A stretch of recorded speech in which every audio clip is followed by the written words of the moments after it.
Hi guys. So today I actually want to talk to you about my first year. Well, yeah, I guess I'll share a little bit about my first year postpartum, but mostly I just want to share some advice that I have for your mental health and just some like takeaways that I have learned personally from my experience. Some of these tips would be really helpful for me to have known before I had Emerson, and I think some people might have actually shared some of these things with me that I did find helpful. So yeah, let's just get right into it.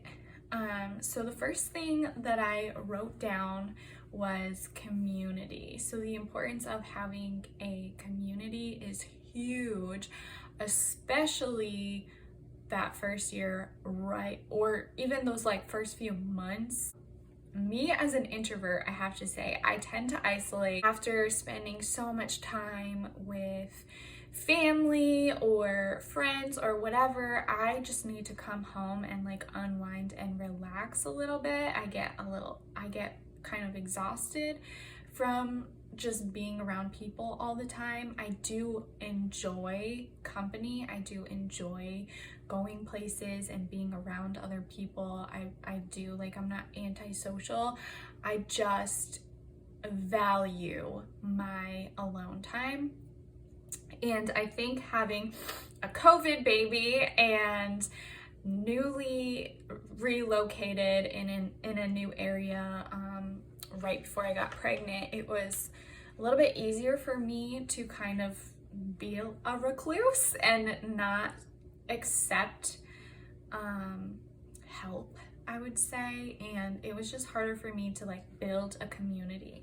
However, when I did prioritize that and kind of take the time to really establish a helpful community for me, that's when I noticed a huge difference in my mental and emotional health. I was able to just talk about some things that I wasn't talking about, or I felt like I couldn't talk about with my husband. And I just had people to check in on me and how I was doing instead of just always asking about the baby, which obviously he or she is your pride and joy. Like, they're the new thing and you're very excited and people are curious, but you also need friends that are gonna check in on you as well. And excuse me if my nose is running. It's allergy season. Well, it's winter and I usually get a little cold. It's not COVID, I promise. I took a test. I feel fine, it's just my nose. Okay, next one. So community, very important. Have a community. It doesn't matter if you see them, just somebody to check in. So for example, my best friend lives in North Carolina. I stayed in contact with her. I still talk to her every day. We have Marco Polo. We Marco Polo each other, text each other, call each other. And my family, even though they live out of state and they're not around, I still am in contact with them all the time. And then I have a few friends in this area as well that I can actually like get together with. So I think that's just really important to make sure that you're also having a community for yourself so that it's kind of a little bit of an escape. In the same arena, I would say, as that is hobbies. I think hobbies are really important, specifically postpartum, because so much has changed and you are a completely different person, which is my third point, is kind of like redefining yourself and who you are, because you're no longer who you were. And I know people say that all the time, but it's true. Like, you took on this new role and it's not just like another job, you know, it's your life. Like, this is your home. This is who you are. You're now a mom. Your new role is a parent. So you have to kind of redefine yourself and like redefine things that are enjoyable for you and find things that really you can kind of use as an escape from that so that you're not completely losing yourself in this new parent role. So for example, for me, what I did was just make little, I started just making little videos. I like to make reels on Instagram. So I started doing that and like taking pictures. I'm a hairdresser part-time, so I just started, instead of making it like a job for me, I kind of just did it for fun. And I would just have people come over, or I would go over and just do someone's hair just to like have a project and be able to socialize outside of being a mom. And I was able to just like capture little videos and make fun little reels, and it wasn't like so much pressure, you know, it was just like something that I could do to kind of escape the role of motherhood and just do something for myself. So those were things that I really enjoyed, especially if you are breastfeeding or doing something where it requires you to have a specific diet or like change your lifestyle. For me, I started nursing Emerson, and he had an intolerance. He actually had really bad reflux, so I changed a lot of what I was eating. Like I eliminated dairy, I limited my amount of coffee, I stopped having tomato sauces or like super acidic things. So much changed in my life because I'm not like a big meat eater in general. I'm not vegan or vegetarian. I just don't really like to eat a ton of meat. And if I do, it's like chicken or fish or something like that. And you can't have super high mercury fish when you're nursing. So, so much changed, like so much changed. I wasn't sleeping. I had to change my diet. I was pumping around the clock trying to get my supply up so that I had enough to save to go back to work. And I just kind of felt like I lost myself in the midst of all that. So once I did start, like once I was able to start working out and I was able to like take the time to make videos and just like do things for myself, I just really felt more like myself again. Even though I was a different person, I was more like myself. And so I think kind of just like redefining your life in that, finding hobbies that you already like or new hobbies. So like if you like biking or you like doing super crazy activities and you can't really do that the first 6 weeks, just find like a new hobby and just do something for yourself that doesn't take away from like being a parent, you know, like you don't, it's not super intense. Like you could literally color in a coloring book or put together a puzzle or something while the baby's sleeping. So things like that I found really helpful for me specifically. I know that is not all people have those options, so just find something little to do for yourself. The fourth thing I wrote is enjoying the small moments. I think this is really important because you get caught up, or I shouldn't say you because this is really just like my experience, but I got so caught up in all of the chaos of being newly postpartum and just losing so much sleep. I know people try and warn you about all of those things, but I kind of just didn't. I was afraid to have expectations, and I didn't really prepare as much as I probably should have for the lack of sleep that I was gonna have. And I don't even know if there's much preparation you can do for that, but I just got so caught up in all of that and like losing sleep and not being able to do things around the house because you're recovering, like physically recovering from birth, on top of like feeling like you need to prepare a meal still, feeling like you need to clean the house still, feeling like you need to take care of your baby, which you do, and like getting like establishing a bond with your new child and breastfeeding and all of these other things. You just, it wears you down. Enjoying the small moments, very important because they're not gonna stay this little forever. And I remember I had a couple friends who had babies about 6 months to a year before Emerson was born, and I remember them posting pictures of like their newborn baby clothes and being like, I don't even remember this phase, like it happened so fast, and people being like really sad that their babies are getting older. And I remember seeing that and being like, wow, like that was a wake-up call for me. I was like, wow, he is at this phase, and like one day he's gonna be older and I'm gonna miss this phase, so I really just need to soak it up. And I think just like changing that outlook for me was huge, because I was just like able to really soak it up and enjoy the infant cuddles and the baby smell, and just when I had to do night nursing, when he was still waking up every couple hours throughout the night to feed him, I like made it fun, and I like packed a little bag of snacks and like set up a little station for me to watch movies with my earphones so I wouldn't wake my husband up. And it was just more enjoyable. I was able to kind of like rewire my thinking into like, let's make this fun, let's enjoy these moments. And I mean, I still had really hard days and really hard moments, and the sleep deprivation is really hard for anybody, you know, so that does still affect you. But to just be able to look at the more positive sides and soak things up just really changed things for me a lot. So I really just suggest doing that. Also, with that being said, I did download the Wonder Weeks app, which I would highly suggest.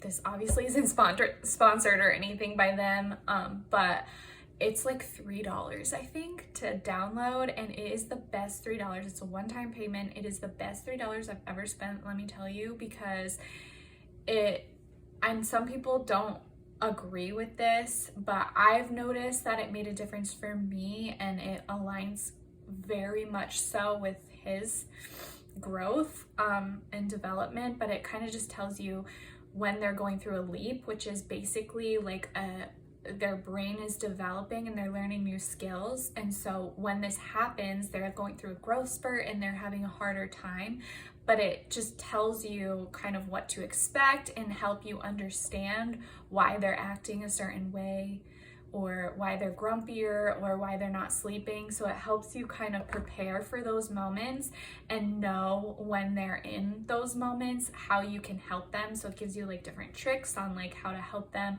develop, and shows you the new skills that they're learning during this period. So it helps you kind of see the benefit of those moments. So instead of just being like, oh, he's going through a sleep regression, this is the worst, like I hate it, it's never gonna end, like is he just a terrible sleeper, it helps me be like, oh no, this is just a phase and it's just temporary and it's gonna end around this period. So I knew about when it was gonna end, and while he's in the midst of all of this, this is how I can help him. Like, this is what I can do, these are the games I can play with him, these are like the tools that I can use to kind of help him understand like what he's going through. And it gave me more empathy for I had to switch cameras because this camera actually died, and then I had to start recording it on my phone, and now my phone died. This one is kind of charged, so we're just gonna go with it. So if quality is different, I'm sorry about that. I'm just gonna try and start where I left off. So I think I was talking about enjoying the small moments and remembering that the hard times are temporary. Just remember that the hard times are temporary. They don't last forever. If they're not sleeping, it's not gonna continue. If they're cluster feeding, it's just a moment and it ends. There's an end. And people, I don't know if I said this already, but people do like to complain, and they will find things to complain about. And I remember watching this multiple times on like Instagram stories, and people would just like post stuff, new parents or parents who have children who are a little bit older, they would be like, once you have kids, you're never gonna get sleep again, like you don't sleep until they're moved out of the house or whatever, and that's just not true. Like, don't listen to that. People like to complain, and they like to say things like that are going to make you feel a certain way, like it's never going to end, and it's not true. Adults even have sleep regressions. I'm not going to say like it's not like a sleep regression, but you know what I mean. Like, adults don't sleep sometimes, you know? So just remember, it's not gonna last forever. And just enjoy the moments that you have. Enjoy the baby snuggles. The next point I had is the importance of routine. I think I did a lot of research about this actually.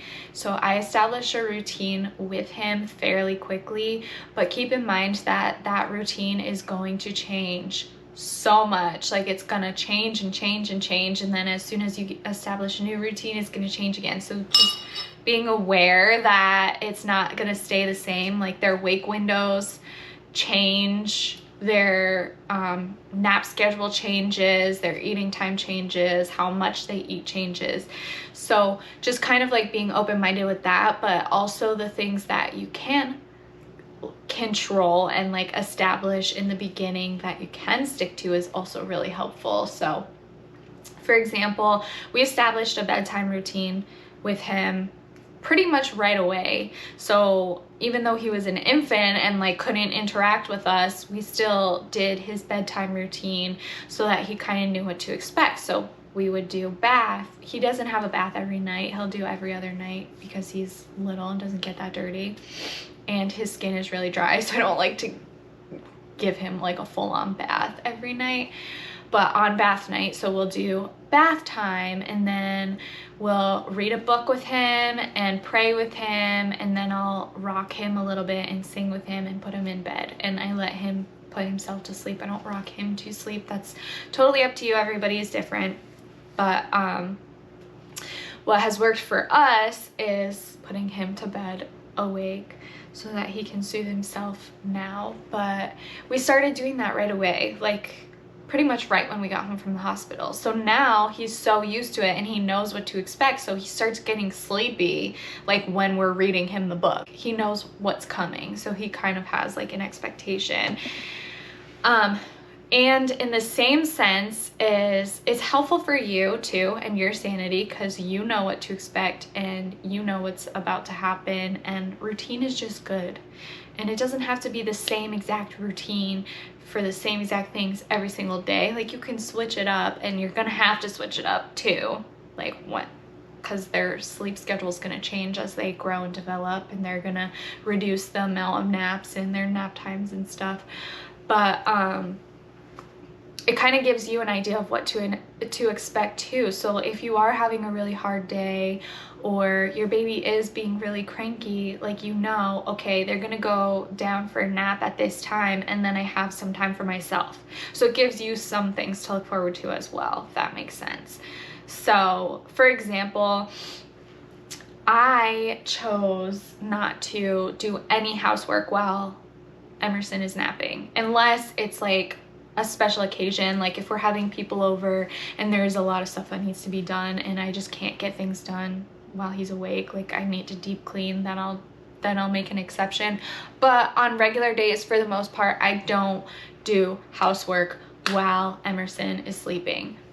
First of all, the first reason why I don't do that is because it's good for him to see me do housework. So I like to do it while he's awake, because he now, especially that he's more engaged and interacting, he likes to do what I do and he likes to mimic me, and it's a good way for him to learn how to help around the house, and he likes to help. Like, if I'm putting away toys, he'll pick up a toy and put it away, or if I'm sweeping, he'll pretend to be sweeping. So I think it's good for him to learn those skills. And also it gives me a break as well. So when he's napping, I have time for myself, and I'm not like, oh, I need to prepare dinner, or I need to clean the house or do the laundry or anything like that, because I have that time while he's sleeping for myself to be able to just do whatever I want to do. And because I am going to school now, a lot of that time is dedicated to schoolwork, but that's okay. I knew that I was getting into that, and that's what I chose to do. But I still do allow time for myself on top of that as well. And now that he is older and getting into things more, it is harder, I will admit, but it's still worth it. Like, I know that he's gonna be all over the place and he might be making a mess while in one room while I'm cleaning another room or something, and I just kind of go with the flow. I don't put a ton of pressure on everything being like super duper perfect, but it allows time for myself too. So I highly suggest that. The next point I have is relying on your partner. My nose is like running again, sorry. I really highly suggest this, and the reason being is in the beginning of our marriage, I'm just not the type of person in general to ask for help. I don't ask for help ever. I like very rarely ask for help, and I'm not proud of it. And I also hate putting the burden on other people too. I always have felt like I'm putting a burden on someone else, asking them to do something for me. And then when I was newly married, I realized that it was kind of like a prideful, controlling thing, because when my husband would do something, it wasn't like up to my standards and it wasn't the way that I did it. So instead of just asking him to do something, I would just take it on myself and do it myself.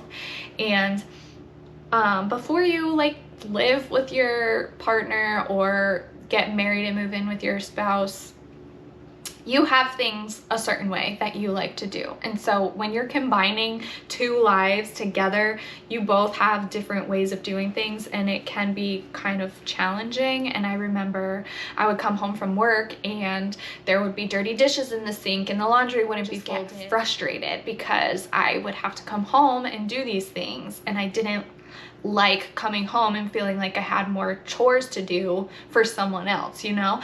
And instead of talking to my husband about it, I would just do it and get all mad, and it never helped any situation because I was all like mad at him and he didn't really know why.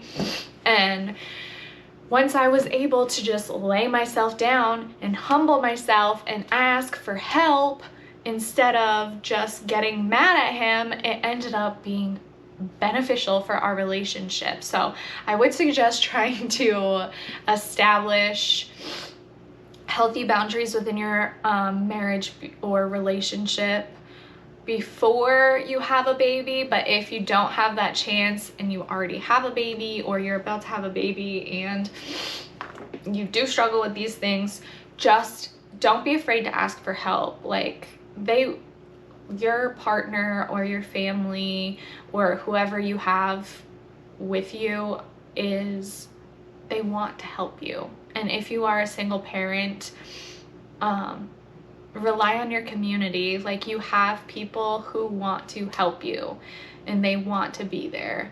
And if you don't have a community and you are a single parent, there are tons of communities out there for you. There's like the Motherhood Collective on Facebook.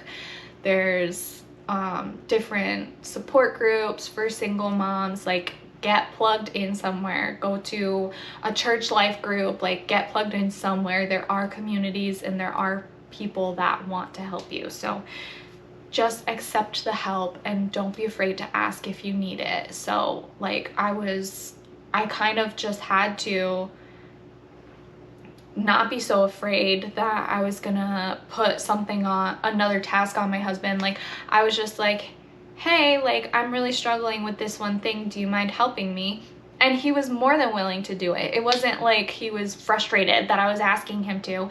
And sometimes I do ask him for a lot because there is a lot that is on my plate and I need the extra help. He wants to help. Your partner wants to help. There are people who want to help you. So don't be afraid to ask. Just find your people and rely on them. And then with that, my next point is accept help, but that's kind of like in the same arena, I guess I would say, because people are going to offer help as well. Like, most in most cases, they are going to offer help.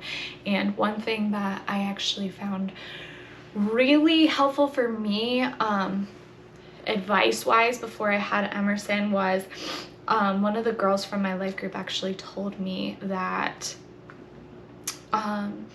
people are going to offer help and just to accept it. And I had a really hard time with that in the beginning because I don't accept help very well. I feel like my life has to be put together. Like, I'm the type of person that would rather help somebody else than let someone else help me. And I think it was more like I'm afraid for them to like see my life a mess. Like, I felt like I had to have my life together, and if people were at my house, I felt like I had to host them, so there had to be food for them, something for them to drink, like my house had to be clean, I had to be ready, like my baby couldn't be crying, like, and you can't control all of that.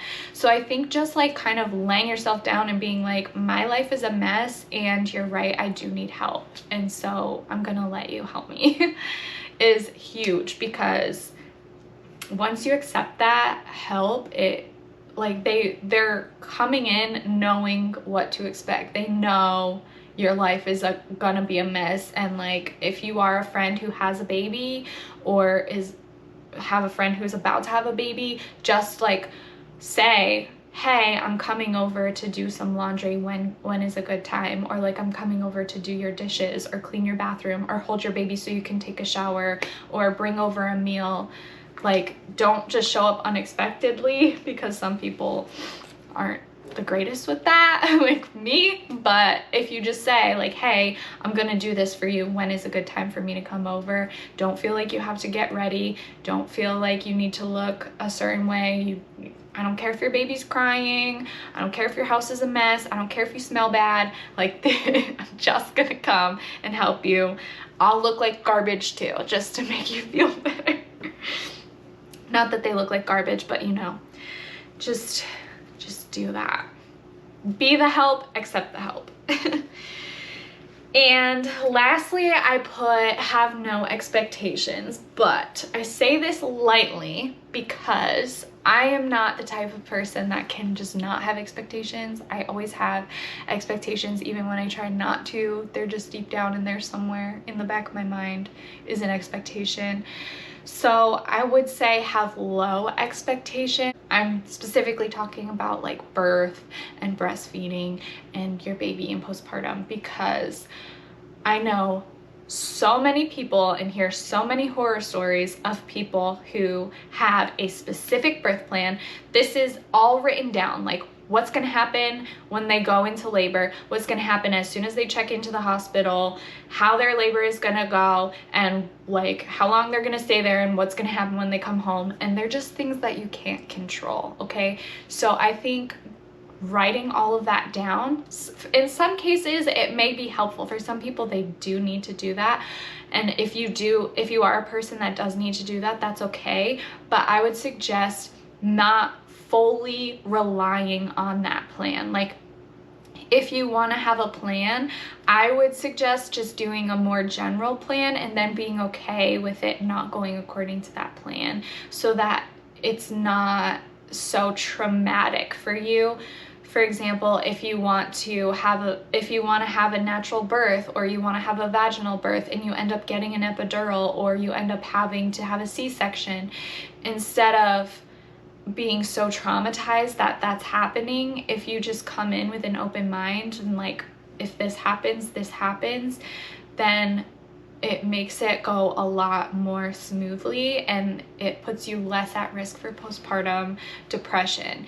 And that is something that people had suggested for me, and I was able to just, I am a planful person, and I do like to have some sort of plan. So for me, my plan was, I'm gonna try to go natural, and if I can't take it, then I can't take it, and I'm just gonna be prepared for a vaginal, I want to have a vaginal birth, but I'm also gonna be prepared for a C-section and like know how to take care of myself just in case that does happen. So just be prepared for like anything.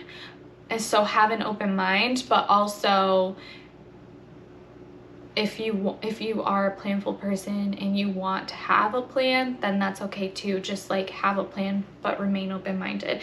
And the same thing goes for breastfeeding. I actually have a friend who just had a baby and she was so upset because she wanted to breastfeed and she was getting pressure from her partner to breastfeed, and she was getting pressure from the doctors to breastfeed because it is very beneficial for your baby.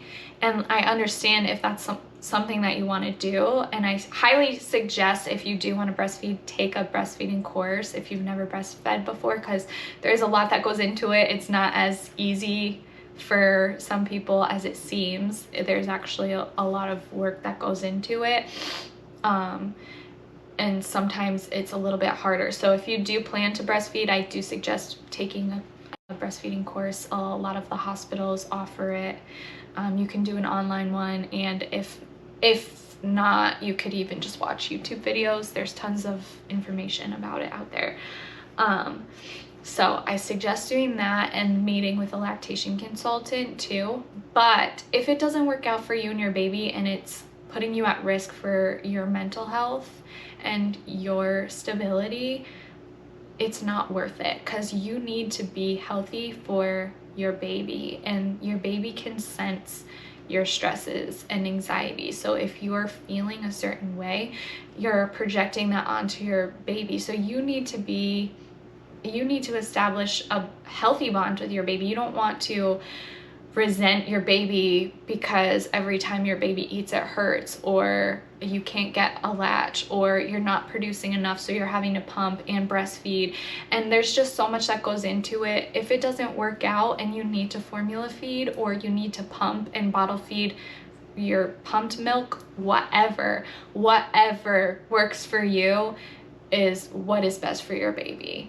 So just make sure that you're prioritizing your mental health too, because a fed baby is best. And yes, there are so many benefits to breastfeeding your baby, but if it doesn't work out for you, don't put so much pressure. Hi, sorry, my camera died. But anyways, just a recap.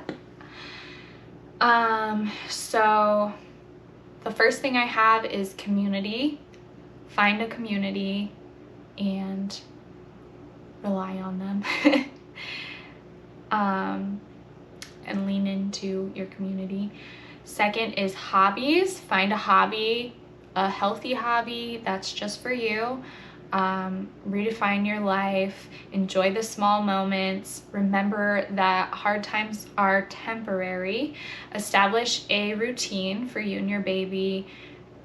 Really just rely on your partner or your family or your friends, and accept help, and have low expectations. And that is everything. If you guys have any questions, please comment them down below. And if there's anything that you guys want to see me expound upon, or any other video ideas that you have that you really want to see from me, also comment those down below. I'll try to be as interactive as possible. But if you could share this video, that would be really helpful. I want to help as many people as I possibly can. If you also have any advice or anything that you would like to contribute or add, or if you think differently than I do, I won't be offended. You can comment that down below as well. But thank you so much for watching. If you made it to the end of this video, thank you for bearing with me through all of the different cameras that I've had to go through. But like, subscribe, hit the notification bell. I appreciate you guys so much. Love you. See you next time.